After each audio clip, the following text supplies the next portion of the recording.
What is up, you guys? Spoofers here, and welcome back to another episode of Pokemon GO. And in this one, we actually got a little bit more of an in-depth look at the new features being released to Pokemon GO very shortly.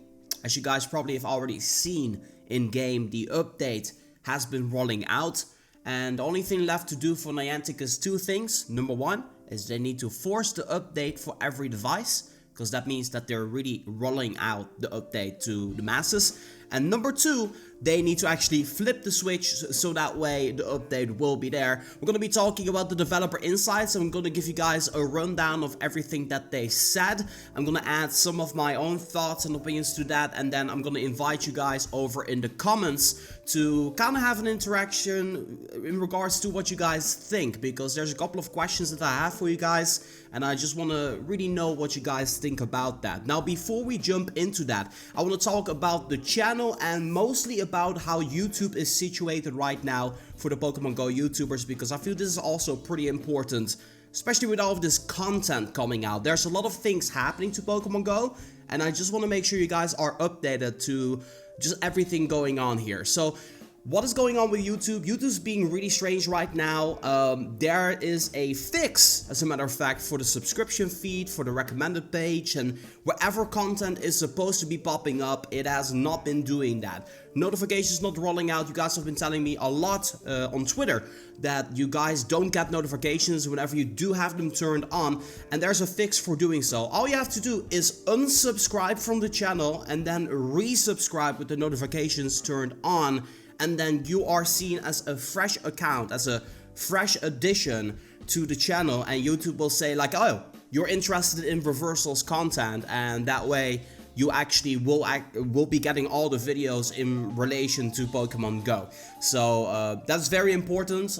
Make sure you do that. Like, take a moment to do that right now. Just unsubscribe, resubscribe to the channel. You should be good to go completely when it comes down to all of this information in regards to Pokemon GO. So let's go ahead and jump in. We have a lot to talk about here. Developer insights inside the philosophy of friends and trading. A nice little picture of the staff of Niantic. Actually, nice little point out, this member of Niantic actually Skype called him in order to get him into the picture. I think that is pretty awesome. So you guys can probably find some hidden things about this picture in some way, shape or form. You guys obviously have more eyes than me, so make sure you point stuff out if you actually see him. There's something in the works right here. No idea exactly what it is, but I'm pretty sure you guys can find it out. I'll leave the article in the description down below. Let's talk about everything that's going on. They're saying trainers. Trading with friends is one of the cornerstone features of Pokemon. And it started at the very beginning with the first video games. Pokemon Red and Pokemon Blue were released like ages ago on Game Boy.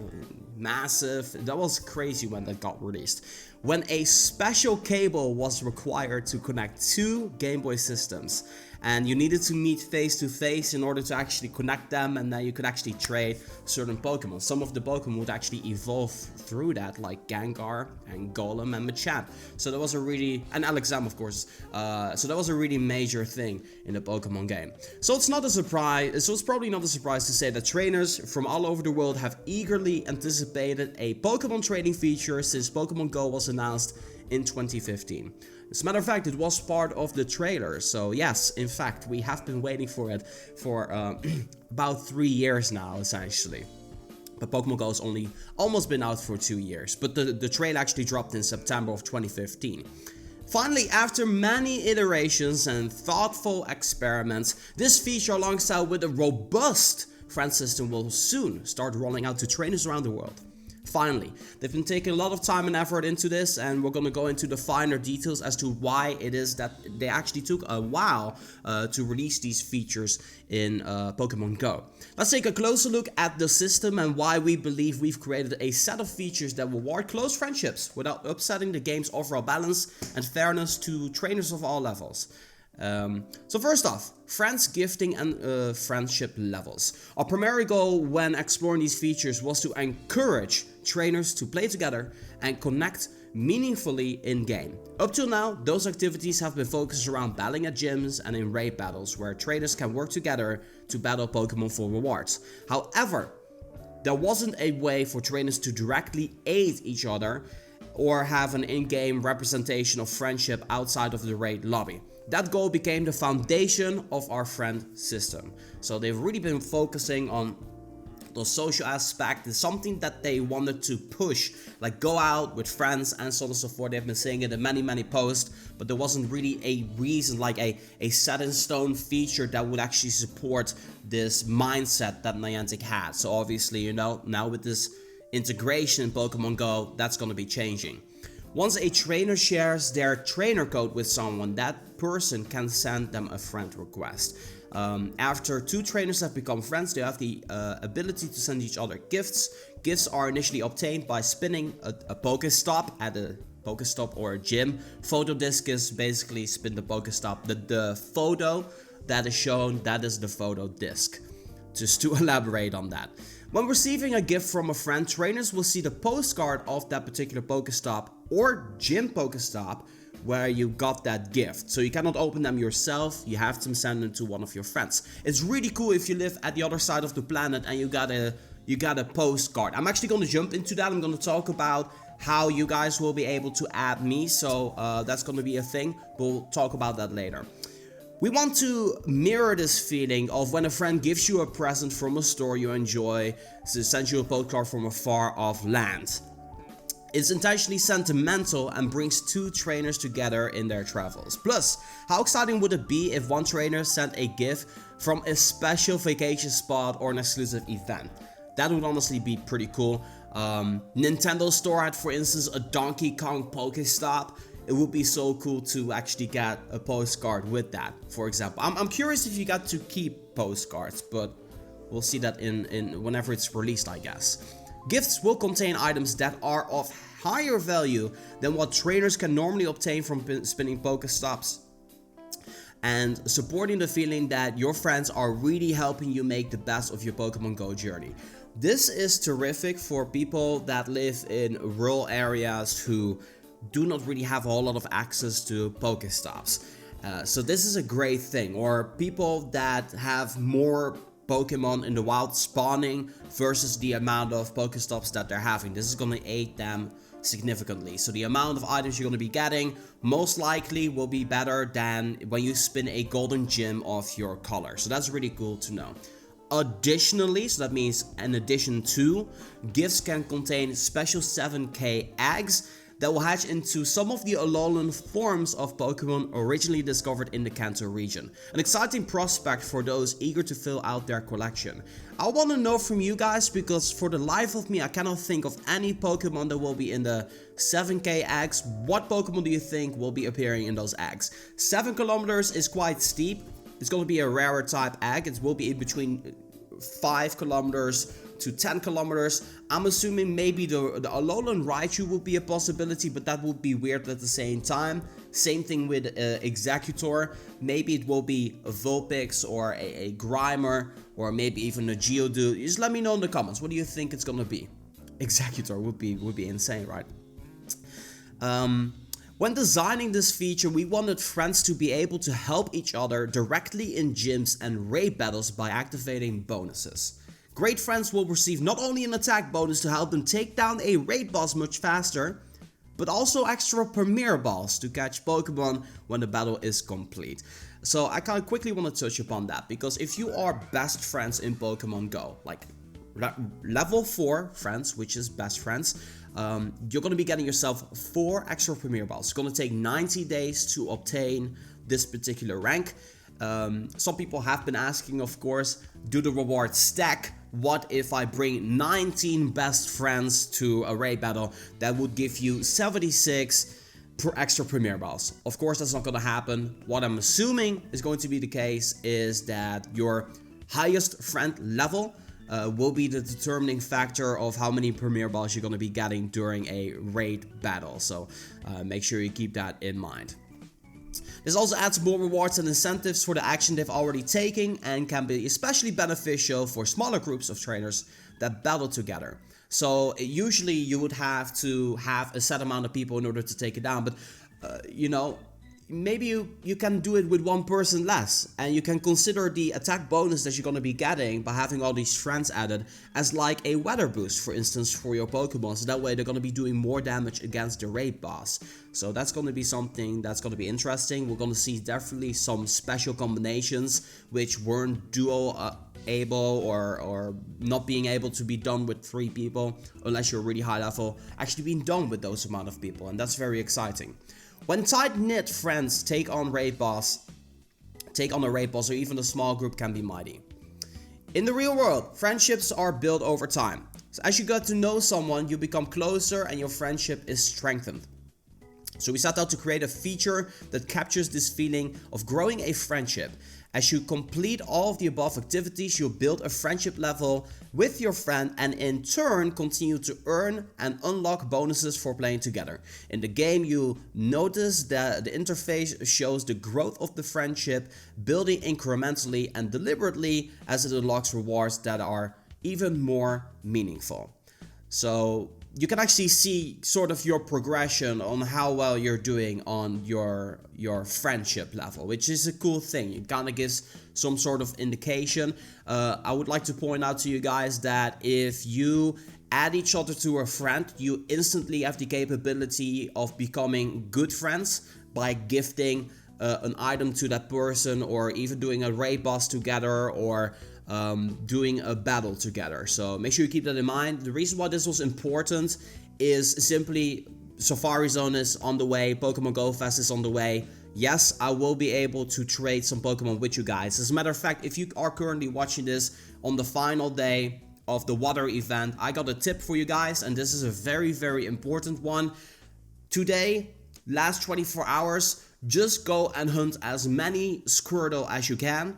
The Community Day Pokemon is going to be Squirtle. I'm going to be talking about that in a different episode, but the Community Day Pokemon is going to be Squirtle. You want to make sure that you capture as many Squirtle as you can, so that way you can actually trade it with a friend and hopefully get higher IVs by doing so, because, you know, then essentially you have 2 chances, and pretty much everybody, well, I would say a good amount of people got Squirtle in their Pokédex, and that way you can make a really cheap trade with other types of Squirtles. I'm gonna actually talk about the trading more specifically later in this article, because there are a couple of restrictions that I wish to touch upon, but take that into consideration. Trade some Squirtles away, catch a lot of Squirtles, and you are going to be set for Pokemon Community Day very, very soon on the 8th of July.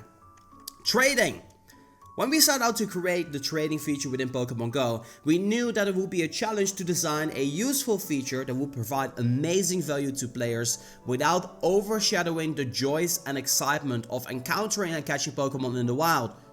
To ensure that trainers have a uniquely positive experience with trading that doesn't also upset this careful balance, we've required trainers to become friends before they're able to trade Pokemon. So once again, you gift someone something and you have the capability of trading pretty much immediately. And also we put some additional barriers to prevent misuse of the feature. And this line especially over here, misuse of the feature, this is the reason why it took Pokemon Go such a long time to actually release this feature, because there's so many variables and scenarios that they need to carefully, you know, think out before they actually release something like this. Because if you were to be in Pokemon Go's situation or in their shoes, with the history of the game and the many situations that were in the how should I put it, in the least terrible way to say this, really unfortunate, to keep it PG, you probably wouldn't want to mess up again. That's where it comes down to. So putting this much thought into that was kind of a necessity for Niantic, I feel.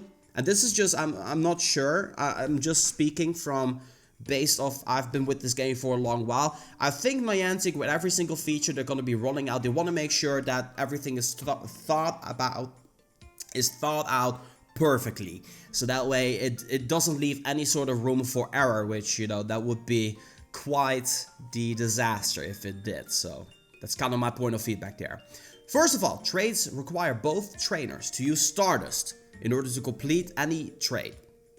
For trades in which players are swapping Pokemon already found in their Pokedexes, a minimal amount of Stardust is required. So touching back upon, use those Squirtles, that opportunity to trade them. This will allow trainers to freely trade most Pokemon that they encounter within reasonable limits, as Stardust is an important resource. So they also chose Stardust as the currency. Now there's been a lot of people that have been saying like, I don't want to pay 1 million Stardust. But if you take a look at the bigger picture, the reason why it says 1 million Stardust is obviously to promote you leveling up your friendship level, so that way it lowers the Stardust cost to potentially 40,000 for a legendary trade if you are best friends. So, you know, of course it's gonna be expensive at the beginning, but that's only if you're like desperate or something like that. So you're gonna have to pay the price for that, which I think is a good thing. And I don't think it's necessarily a bad thing, but yeah, there's obviously, keep that in mind, the higher level, lower Stardust cost it will be. Am I missing out on anything? Yes. No, I'm not. On the other hand, for new friends making high value special trades of legendary Pokemon, shiny Pokemon, or Pokemon not currently in the trainer's Pokédex, we've intentionally set the amount of Stardust required prohibitively higher.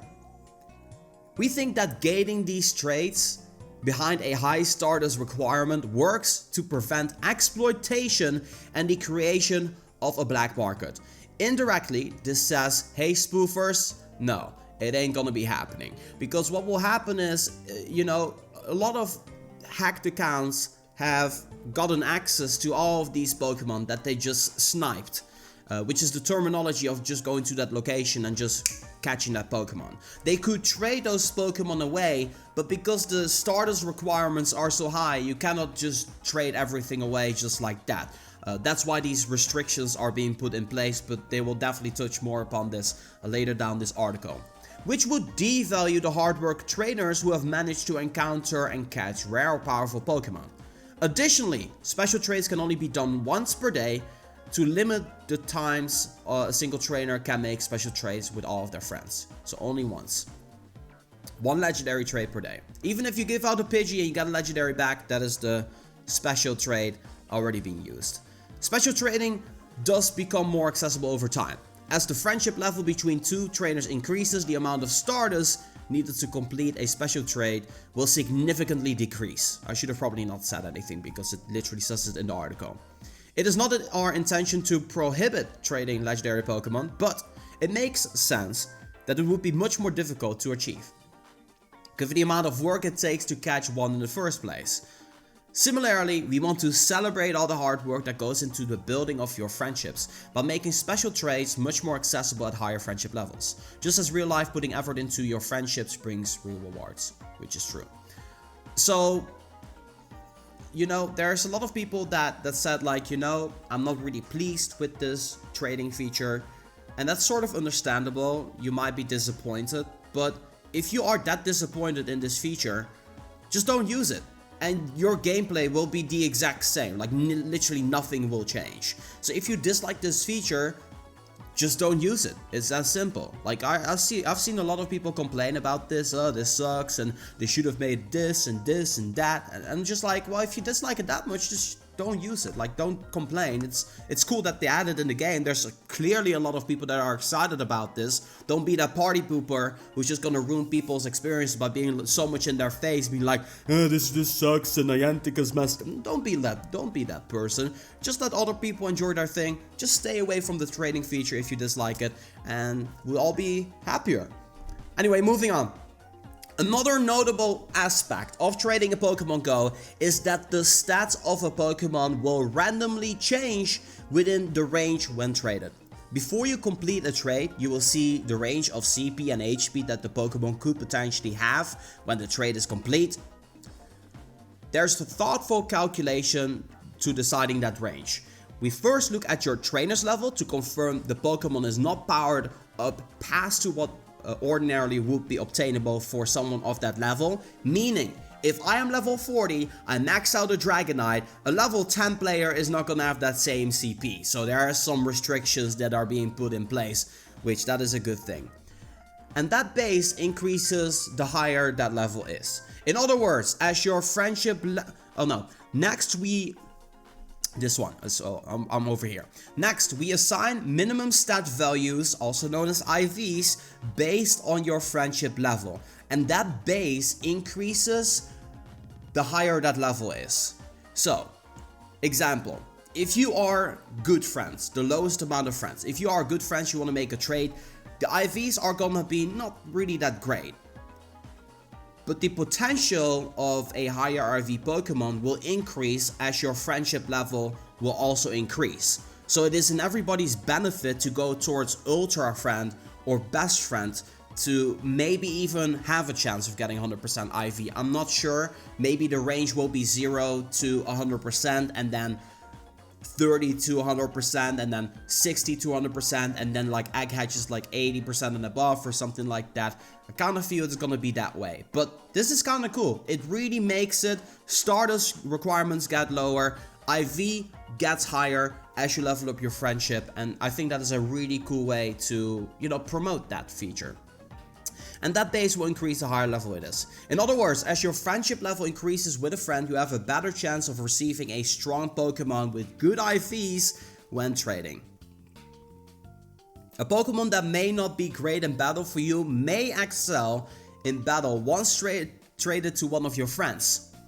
In order to bar some trainers from continually rerolling a Pokemon's stats through trade, however, all Pokemon cannot be traded again.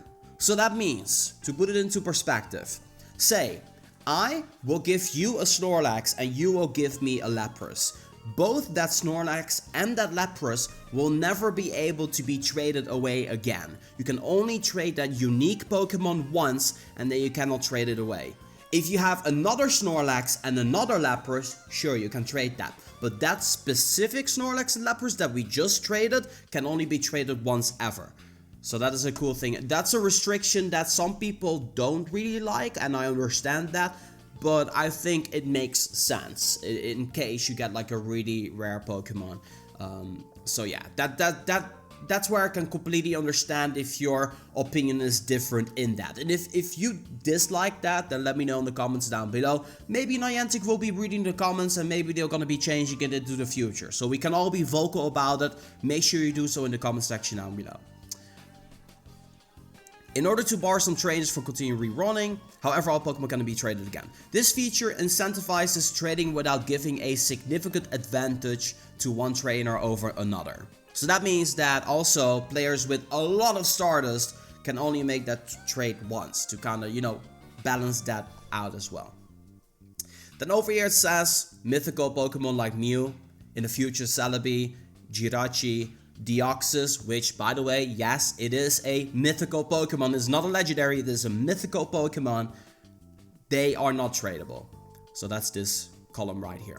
Trading is special, although several mechanics are in place to ensure that trainers don't take unfair advantage of it. So these restrictions you don't like is all thanks to a couple of situations and also to make sure that, you know, everything goes kind of fair. I feel this is the most fair way. I literally cannot think of another way to make this more fair. So you guys are also free to discuss that in the comments. But I think they really hit the ball out of the park with this one. Honestly, they did a really great job on this one. And it's not me, you know, not me kissing Niantic's feet. No, not at all. I legitimately think what's being put in here, put a lot of thought and effort into that, and I really like it. It's very solid, and yeah, some restrictions, of course, as a player you want to get as much as possible, but in the grand scale of things, I think it's great. So yeah, taking that into consideration, we're moving on. There's also plenty of rewards to make these mechanics feel unique and personal. For example, a trainer from the United States who goes on vacation to Europe might send special gifts to friends back home from Pokestops and gyms at special landmarks. And once they return, they could get together with those friends and trade them a Mr. Mime, a Pokemon unique to Europe, over the course of a few days. This not only is a special act of friendship, but also helps the traveling trainer earn even more bonus candy for their own Mr. Mime. As they are trading Pokemon that were caught from far away, they will receive in trade. You're gonna be getting more candy the further away the Pokemon is. So let's say I am in I'm in India and I'm gonna trade a Pokemon from India to someone in the United States, you might end up getting 5 candy. I have no idea, but that would be pretty awesome, right? So, you know, I live in Europe, I might be able to swap a couple of Pidgeys here and there with you guys. I don't know, get a lot of candy, I don't know, we'll see. We are pleased to bring a robust and trading system to Pokemon Go. Robust friend and trading system to Pokemon Go. And here's also an important one. There are still more collaborative and social features we would love to bring to the game. So it means they're gonna be working on other things. We're continuing to explore more ways to bring special interactions to Pokemon Go that encourage meaningful in-person interactions with players and loved ones. PvP, player versus player, perhaps? I don't know. You guys can let me know in the comments. And the friend feature will serve as an excellent foundation for building on these ideas. So, foundation, potentially the foundation for the additional features. What do you think they could be outside of PvP? Is there anything that comes to mind in which you're like, hey, you know, that could potentially be a feature that is based off your friends list. Exploring is always more fun when you have someone to come along for the ride. And we hope that these features will only strengthen that sentiment. So, it's a really long blog post. I think Niantic really did a nice little job here. I had a couple of things written down here. So, it starts up with gifting, to kind of summarize here. If we're gifting, there's gonna be more items given from a Pokestop, and it's gonna give you the feeling that you're really helping out a friend. In addition to that, extra, you have the capability, potentially, to get a 7-kilometer egg for a special Alolan Pokemon. That is really cool. Trading is mostly the number one reason what they have been taking in mind with this, is to make sure that there's misuse of the feature, that is being prevented as much as they can. Also, there's a minimal amount of Stardust required for Pokemon that's already in the Pokédex, so that way I've been thinking to myself, maybe, you know, I don't know if there's going to be any limitations on the actual trade itself, because I can imagine if it's like 100 candy to trade a Pidgey with another Pidgey, what would happen potentially, I feel you'd be getting a lot of candy if that's from far away. That's a lot of free candy for just 100 Stardust, so that's maybe something you gotta have to keep in mind. So that's one thing that was a little bit of a concern that might end up being abused, but try it out for yourself, see if that works.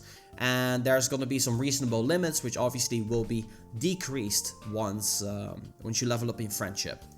It's also to prevent a black market with high Stardust requirement, and then also the IV reroll, make it that 100% IV Pokemon will very likely change into something completely different. So, you know, I wouldn't trade 100% away, because you might not get 100% back. That chance is very low that you'll get it back.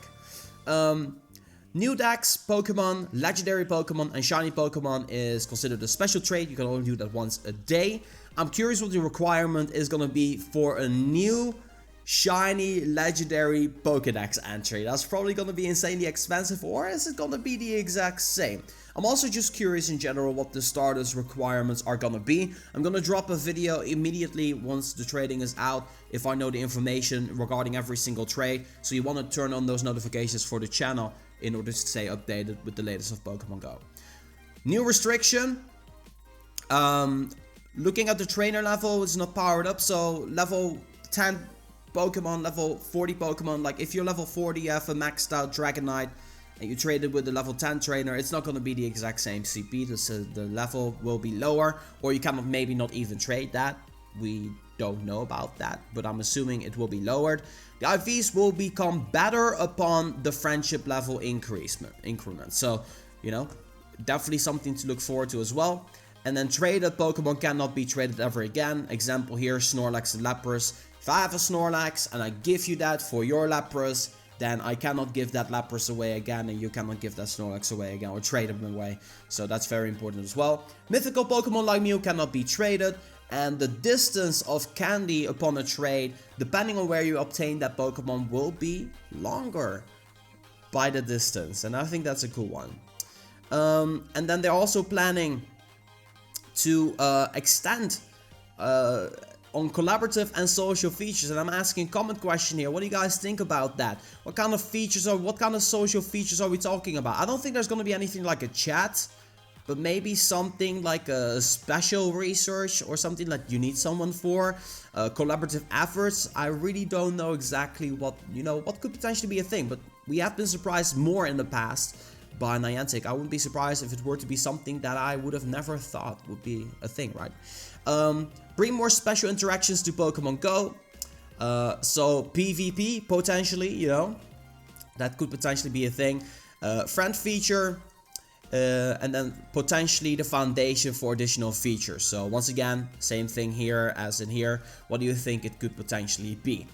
In overall, a really solid developer insight. I'm really happy we got like some information out of this, some background story. It really shapes the story as to why Niantic has decided to, wait so long with the release of this feature. I want to give credit where credit is due. Niantic, you guys, honestly, I see literally almost nothing wrong with this. And I'm just happy that the community has been so positive about this. Of course, if you are critical of this and you're like, hey, these are things that could potentially change, let us know in the comments, honestly. Like, if your arguments are really solid and you tell me exactly why you feel like, hey, a particular feature could be changed because this reason and that reason, I will actually tell Niantic. I'll actually reach out to Niantic because I'm open-minded in regards to that.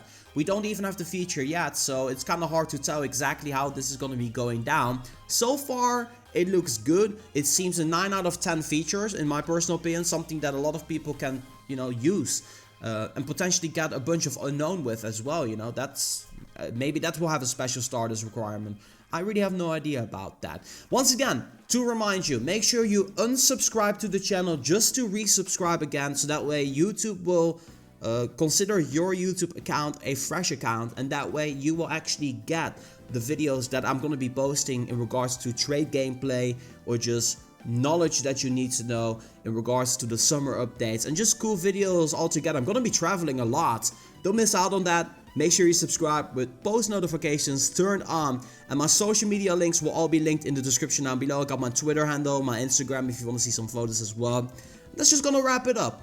If you guys are in the comments, I'm going to be reading the comment section for a little while after this video has been uploaded, so I'll be responding to some of you guys in the comments. But yeah, this is a little bit of a longer video, but I really wanted to, kind of tackle it in the best of my capability. So that being said, I just want to say thank you guys so much for watching. I hope that you guys are excited for this update of Pokemon Go.